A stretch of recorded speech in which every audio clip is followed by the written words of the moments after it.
సభ్యులకు మరియు మన బాపట్ల మహిళా సమైక్య కుటుంబ సభ్యులకు నమస్కారం.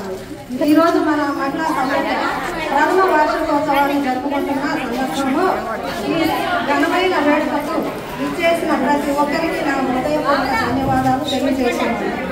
ముందుగా ఈ కార్యక్రమానికి ముఖ్య అతిథిగా విచ్చేసి గౌరవనీయులు ఎం అనిత గారు, డాక్టర్ బి శంకరబోస్ గారు, జి శాంతారాం గారు, బి హరిప్రసాద్ గారు, మనందరి తరఫున హృదయపూర్వక కృతజ్ఞతలు.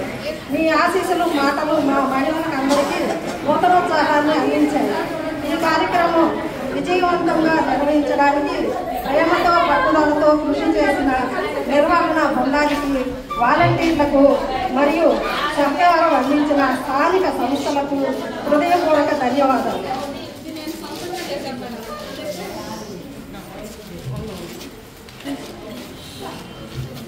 మహిళా సమైక్య లక్ష్యం మహిళలు సాధికారత, ఆత్మవిశ్వాసం పెంపొందించడం.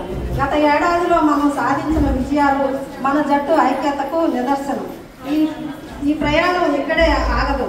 మరిన్ని సృజనాత్మక కార్యక్రమాలతో సమాజానికి ఆదర్శంగా నిలిచే దిశగా మనం అడుగులు ముందుకు కొనసాగాలి. చివరిగా ఈ వేడుకకు ఆనందంగా మార్చిన ప్రతి ఒక్కరికి మరొకసారి మనస్ఫూర్తిగా ధన్యవాదాలు. మన సమైక్య తరఫున భవిష్యత్తులో మరిన్ని సేవా కార్యక్రమాలతో మీ అందరి ముందుకు రావాలని ఆశిస్తూ సెలవు. ఇప్పుడు మన జాతీయ గీతం పాడుకుంటాం.